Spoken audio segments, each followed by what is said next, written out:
This is the Business Storytelling Show, a top global marketing podcast listened to in more than 100 countries, live streamed on social media, and broadcast on DBTV. Christoph Trapp chats with industry leaders to help your company tell better business stories. Here's today's episode.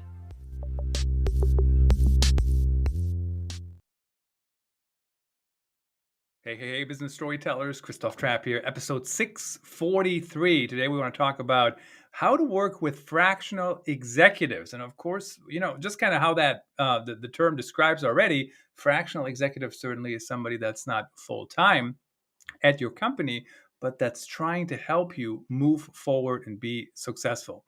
Certainly that model has some positives and negatives, but we'd want to dive into that today. Ben Wolf, he's an expert at that topic. You can hire him as a fractional chief operating officer. Of course, there's other fractional executives, right? CMO, that's GrowGetter.io offers that service where I spend my day job, and others, chief financial officer, et cetera, chief AI officer. I don't know. Is that a thing yet? Maybe not. Maybe Ben can tell us. But when do you decide to hire a fractional executive? How does it look? And let's dive into that topic. Episode 643 on deck here. Ben Wolf, welcome to the show. Good to be here. Thanks for having me, Christoph. Nice to see you again. I had a great time on your podcast. So everyone check that out. Remind us what the name is. But tell us. The Win-Win Podcast. That is where you look. You can find Christoph's interview there. Win-Win Podcast. Plenty of episodes there for you to check out. Now, tell us, fractional executives, why is this a thing, and how do companies decide whether a fractional executive might be for them? Yeah, I think this became a thing because of a concept that a lot of people, I'm sure, out there with businesses can relate to, which is what I call the entrepreneurial catch-22.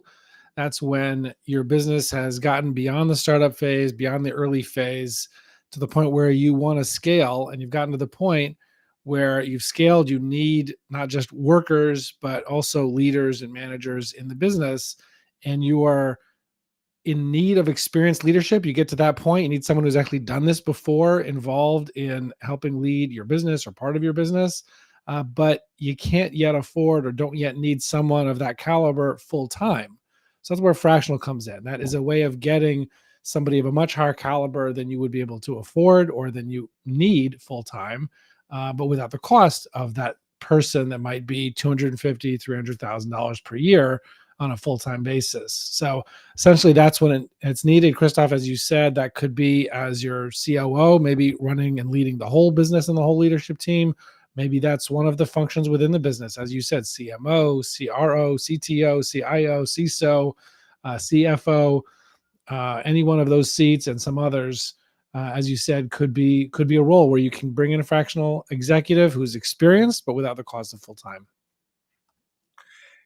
Certainly there's also disadvantages, right? If you hire a fractional executives, I'm thinking about, I'm kind of thinking about it. It's like a freelancer, right? If I hire a freelancer to write an article, and sometimes they're really good, and sometimes they don't know enough about my company, or they don't know enough about the topic, or they don't know enough about the industry. So there could also be downfalls. But how do you make sure you find the right fractional executive? And also, how do you figure out whether you need a fractional COO? I know that's what you do, or a fractional CMO, or I guess this fractional CFO makes more sense. That's pretty simple, right? If you have a budget and nobody knows how to keep track of that, certainly you need that. But how do you know where to even start? I think, you asked about 3 or 4 questions there. So in terms of knowing in terms of your last question of knowing which kind of fractional executive you might need, I would say to look at where the greatest pain is. Really, that's where you start.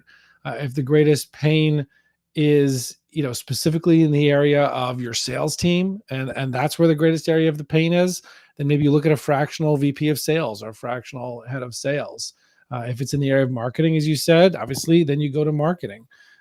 If it's in technology, go to a fractional CTO or a fractional CIO.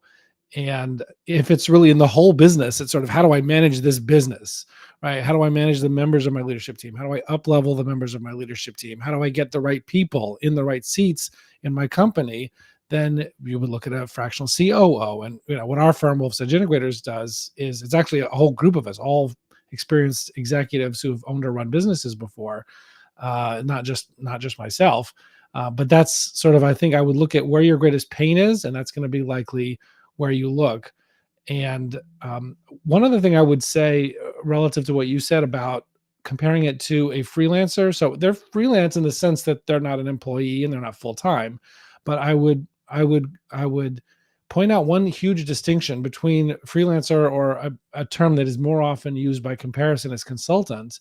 And what's the big difference between a fractional executive and a consultant? The big difference is that a consultant has a specific scope of work. They're either providing a specific piece of advice, or they're executing on a specific project, a specific scope of work, but that's the extent of their engagement. And maybe there's multiple ones, but a fractional executive, whatever kind they are, is not doing a specific scope of work. They're actually fulfilling a role in the business, just as if you would have that role on the full-time basis. They're just fulfilling that role on a part-time basis because the role is not full-time.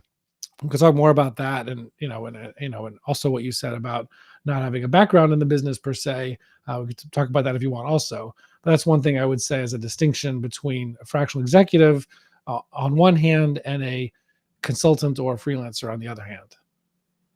So when you hire a fractional executive, do you think they have to have background in the specific industry, the specific vertical that a company is in, or does it does it depend? I mean, I'm just kind of thinking, I've been in all kinds of different verticals, but what I do is also it's content marketing, right? I mean, so it's really about asking people the right questions. So whether that's in healthcare or whether that's in software or market research, where I currently am, it's not I mean, it's important to understand the vertical, but it's in my case it's more important to ask the right questions and figure out how do we get a unique story out of people. But what's your take on that? Is it important to have experience in that vertical, and how much?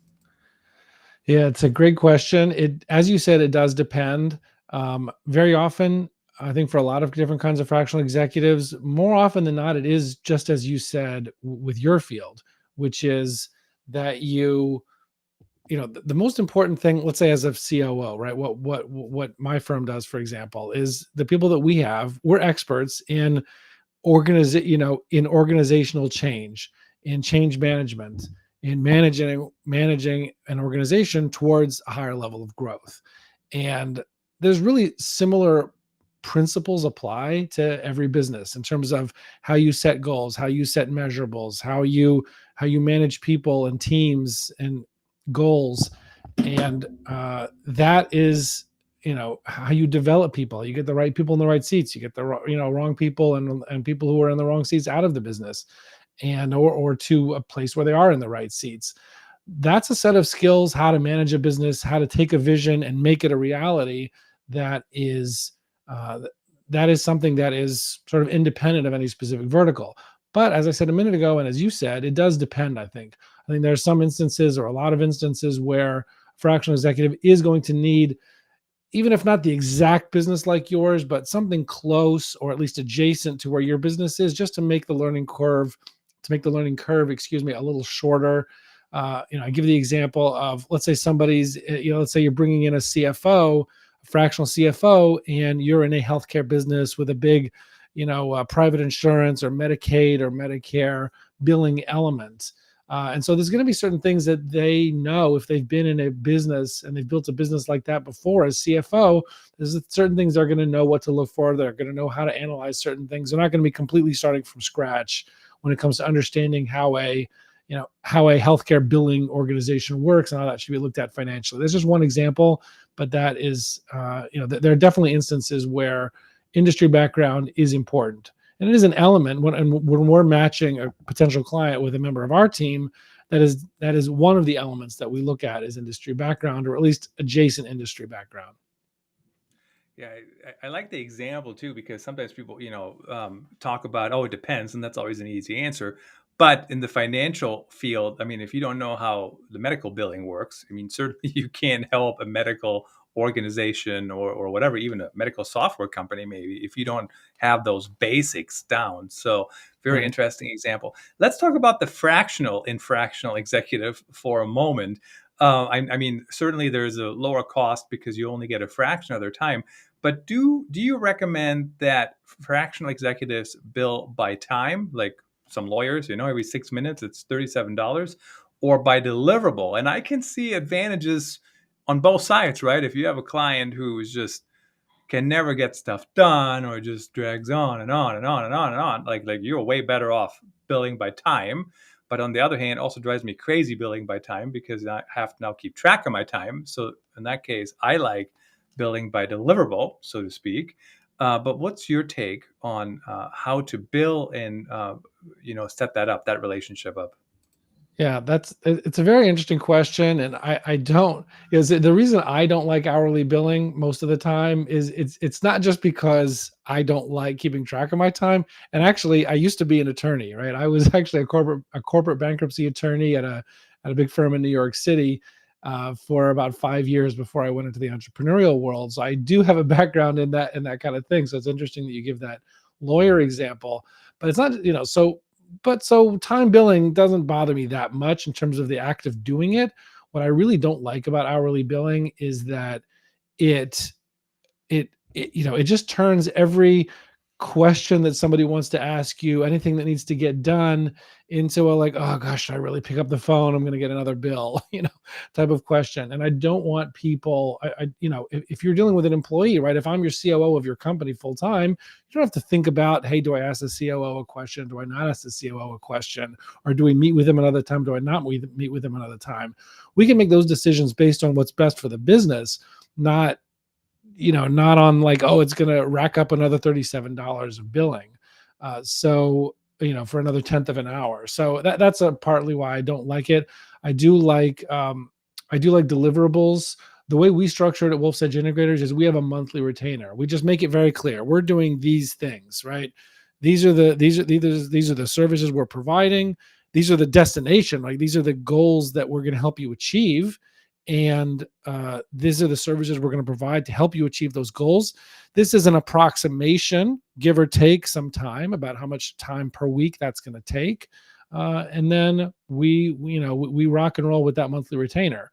And if there's additional projects, or if we need to go 2 or 3 months with a little extra support, or we need to scale down the support, that's another benefit of fractional, is we could scale up or scale down that support as it makes sense over time. The other thing I find interesting, so if you're in-house, let's say you're a CMO in-house, right? Like CEO comes over, and I would say most people drop everything they're doing, right? To talk to that person right then, depending on, if they come into your office or something. And that's kind of that relationship. But if you're a fractional CMO, you might have, I don't know, 8, 10 CEOs, right? That want to talk to you. How do you, I don't know what the best number Yeah, is, I how don't, many clients you have, I but you don't know what like I'm that. I saying? don't like that much, but yeah. That might be too many, but it's more than one. Otherwise, it wouldn't be Right. fractional. Right. So how do you manage that expectation that maybe you're not available every time you knock on the virtual office door, or how do you, how do you set that up and make sure like you're getting what they need, but you also have to manage all these other clients, whatever many Yeah. number that might be. Yeah, it's a great question.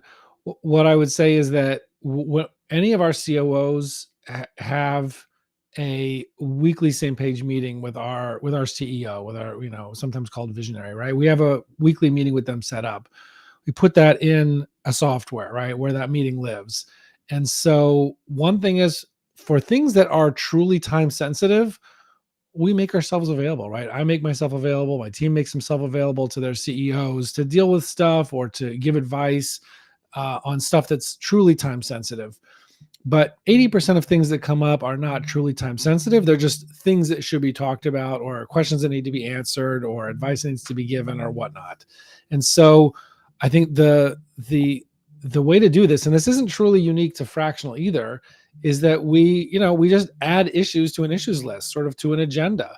And that just enables everybody to not get so distracted by always interrupting themselves and interrupting each other with the questions that come up that are not truly time sensitive. So I think of a question, instead of going over and asking it and interrupting myself and interrupting the other person's flow of whatever they're trying to get done, we add it to an issues list. And then every week we just boom, boom, boom. We just go through those issues and take the next steps for stuff that's not truly time sensitive. If it is, we handle it right away. And honestly, that's something that applies even to full time. I think that it's to some extent, and sometimes it can get to a point of laziness. I think of having that immediate, always asking, always peppering everybody with everything. It just makes everybody able to just not be in the flow state, not be able to devote 4 hours to some major project that's going to really move the business forward. That's just constantly peppered with interruptions. It's negative to the executive or the worker or the manager in terms of all those interruptions. It's also negative to the one who's doing the interrupting, because they're also interrupting themselves with whatever idea came into their head. And so I think that's an important principle for growing and becoming more mature as managers and leaders in organizations, whether it's fractional or full-time. But I think that's something that full-time can learn from fractional, because fractional, you're sort of forced to do it, as you pointed out. Yeah, it's just kind of an interesting discussion, right? Because you have this whole debate of, well, how quickly do people respond? And especially when teams are remote, people want them, some people, not me, but some people want people to respond quickly. So I guess they're working. But then you also have the debate of asynchronous, right? Like you just respond whenever. And then, of course, what you just kind of mentioned, just have a meeting and talk about the things in the meeting, which I'm a big fan of, because there's a lot of stuff that gets lost in email. And there's a lot of, you know what I mean? Like, here's the initial email, then somebody adds something in red, then the next person adds it in blue, the next person in pink. Oh my God, it's horrible to even keep track of that, quite frankly, as you're writing back and forth. Plus the email has way too much baggage, in my opinion anyways. Let's shift gears just a little bit here and talk about, you have a fractional executive coming in. How does that person work with the teams and really, move them forward in creating that high performance culture? Well, there's a few things I would say. One is, at the beginning of an engagement, it's clearly important that the fractional executive who's coming in gets to know the members of the team, gets to learn from them. What are the, how does the business work? How does their job and their department work? And how does, what do they feel, what's working and what's not working? And they're going to learn a huge amount very quickly from that. I've also found with a lot of companies that having that new blood coming in, that new leadership, you might think that the people are going to be very reticent. Oh, how do we trust this person as an outsider? But very often, most of the time, what I see is people come in like, oh my gosh, I've been saying this and thinking this for so long and thinking that, and it's just not getting acted upon. The CEO just never does anything about this. And now finally I have a potential advocate that has the ear of the CEO. So, a lot of times there's just like a spilling out of everything they think about what's working, and very often more so what's not working. And so that's a great thing. Also, the other thing I would say about working with team members is being clear about what measurables and what projects and what milestones to those projects that they're responsible for, and also setting up one-on-one meetings with the same thing, bringing up issues, having them save their questions and their issues for that meeting. Again, anything truly time sensitive, obviously reach out anytime. So that's the two main things I would say: is set up a good meeting cadence when it comes to reviewing projects, milestones to those projects, and measurables, and any issues or questions that come up, and sort of building those up to those one-on-one meetings. That's the main thing that I would say for managing the team. Yeah, it's very interesting, as people come in, how they can help companies move forward. So maybe in about 2.5 minutes here, we can talk about how long is a fractional executive engagement? I mean, I assume at some point you're going to be growing so much that maybe somebody needs to do the job full time, or maybe not. You tell me. But how does that typically look? And if there's a transition, does this person help transition to that full time person, or how does that typically look?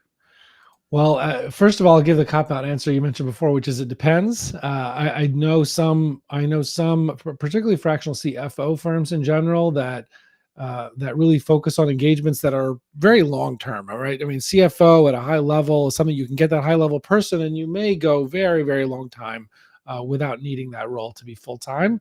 So there are definitely instances where you have that. In our firm, with Wolf's Edge Integrators, thinking about the fractional COO role, our typical engagement involves between 9 to 18 months down the road, getting that long-term integrator or COO into place when we leave.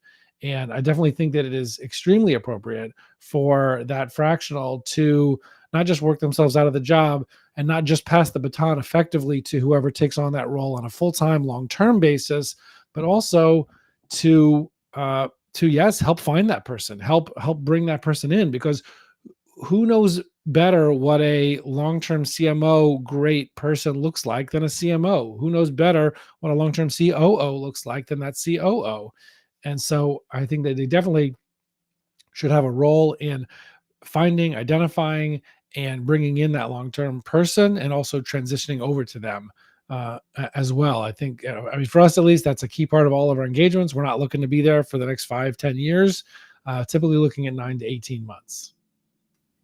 I think it also depends on the role. I mean, the CFO example, right? If there's not a team, and I know some financial departments have teams of people, maybe it's okay to have a fractional CFO for a long, long time. And maybe even if there's one full-time person doing one thing or another, maybe it's still okay. But like if I'm thinking of the fractional CMO, for example, and you're building a marketing team, and marketing has content marketing, product marketing, growth marketing all underneath it, and then all of a sudden there's 12 people, and across those 3 disciplines. I mean, that's impossible for a fractional CMO to lead, right? It's way too many. I mean, your reaction when I said how many clients should a fractional executive have, and 8 or 10 was too high, and same thing applies to when how many people you have to supervise or lead or help or whatever it might be. So certainly you need help there at some point. Ben, really appreciate you coming on the show. We have about 90 seconds left. Tell us about your company, who should reach out to you, who's your perfect client, and I certainly appreciate you coming on the show. Yeah, no problem. Well, my firm, Wolf's Edge Integrators, it's really for business owners that are that are hitting the ceiling. Maybe they felt like they tried to work with their team. Their team was supposed to make things easier, but they just find themselves pushing and pulling. Things only get done when they're pushing it. When they step back, things stop happening. Don't have the right people in the right seats in your leadership team, and just feel like it's all on you. So, I would say just reach out, ask questions, wolfsedgeintegrators.com. And we're certainly happy to talk with you for anybody in that situation, and answer any questions, see if that is the right fit for you, and go into a discovery process and see what the right solution is and who the right team member would be the best fit if that is something that's going to be a good need for you. All of our people are experienced executives who've owned or run businesses. So that's what you can expect when working with somebody in our team at wolfsedgeintegrators.com, WOLFS integrators.com. And thanks for having me on, Christoph. I appreciate it.